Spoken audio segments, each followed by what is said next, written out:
How to advertise an iced tea called Liptonice in a new and surprising way. Well, that's what it says on the script. Put girl in lemon grove, establishing drink's lemony taste. Very surprising. Cut to couple, showing that Liptonice can be enjoyed socially.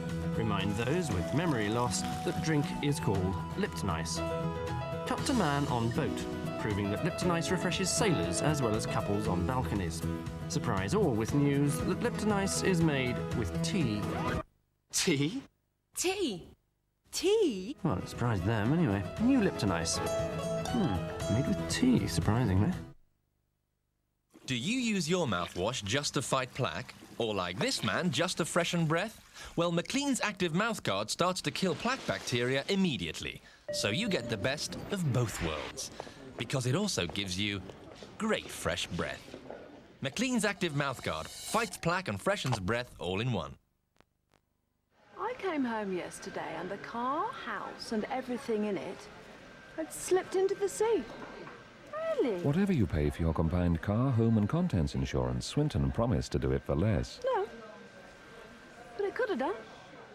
Swinton Price Promise. Contact your local branch for a quote.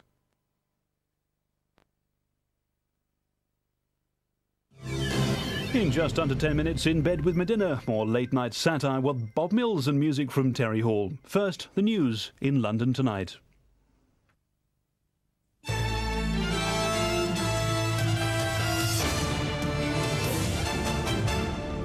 Hello, I'm Anna Maria Ashe. This is London Tonight. First, detectives have launched a murder hunt tonight after a homosexual was found strangled at his Westminster flat. Raymond Folkes was discovered by a colleague after he failed to turn up at work. Sam Green reports.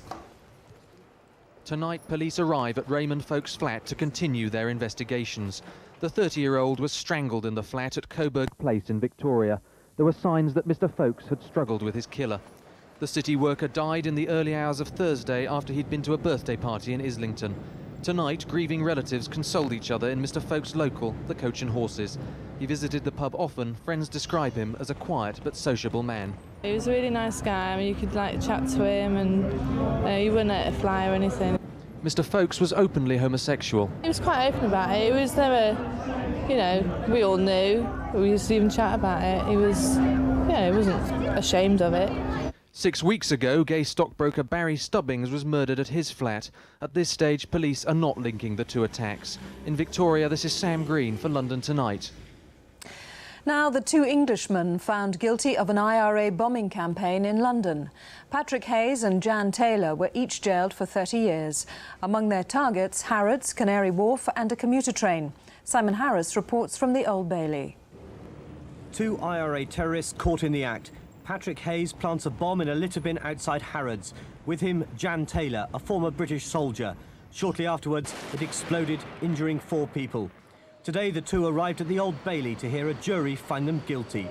Hayes, a 41-year-old Englishman from Stoke Newington, who was working as a computer analyst, and Taylor, a 50-year-old supermarket shelf stacker from Stepney.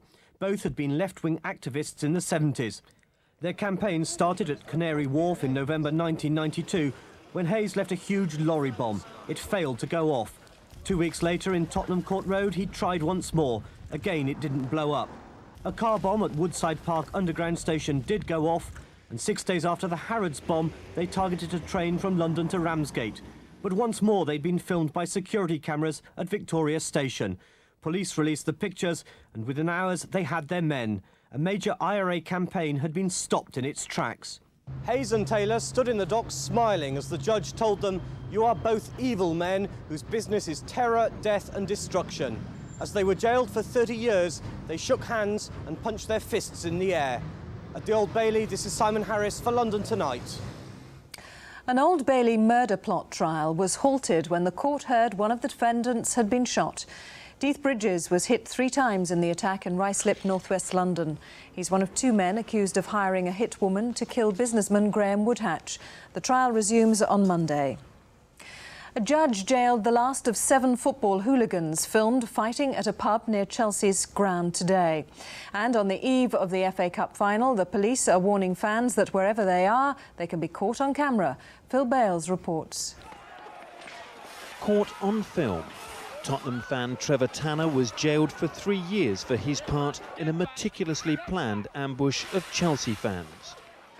It was over in just 2 minutes, but after hours spent playing back this video, police gleaned enough evidence to jail 7 of the hooligans. They were tipped off that it was going to happen, and they set up a hidden camera outside the Three Kings pub in the North End Road. An arsenal of weapons, from koshers to CS gas canisters to snooker balls, was found in and around the pub and produced in court. The Tottenham fans had obviously gone prepared. The jury saw Paul Roberts, hammer handle in one hand, pick up and hurl a boulder at the Chelsea fans. He was jailed for 2 years. Martin Asley also got 2 years, caught in the act. Today, the 7th hooligan, David Toll, in the check shirt, was jailed for 9 months. All were banned from football grounds for up to 5 years. The judge at Snaresbrook Crown Court heard that Toll wasn't even a Tottenham supporter. He followed Watford and just happened to be in the pub. He decided to support what the judge described as a pre-arranged rumble by throwing a bottle. This is Phil Bales for London Tonight. In other news, the Labour Party, coming to terms with the death of John Smith, may decide on a new leader by July. Party chairman David Blunkett said the timing of the leadership contest would be decided later this month. The Smith family gathered in Edinburgh today, with daughter Sarah arriving back from America. Mr. Smith's funeral will take place next Friday. Eddie Browning, the man jailed for the murder of a pregnant mother on the M50 motorway in 1989, was freed by the Court of Appeal today. The appeal judges said his conviction for the murder of Mari Wilkes was unsafe because of new evidence, including a video of a key witness under hypnosis. And 4 love letters written by Winston Churchill sold for nearly £77,000 at Christie's today.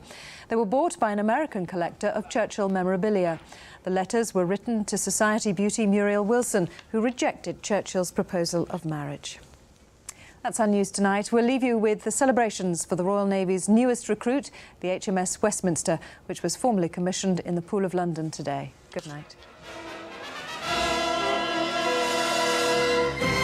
It had to be you.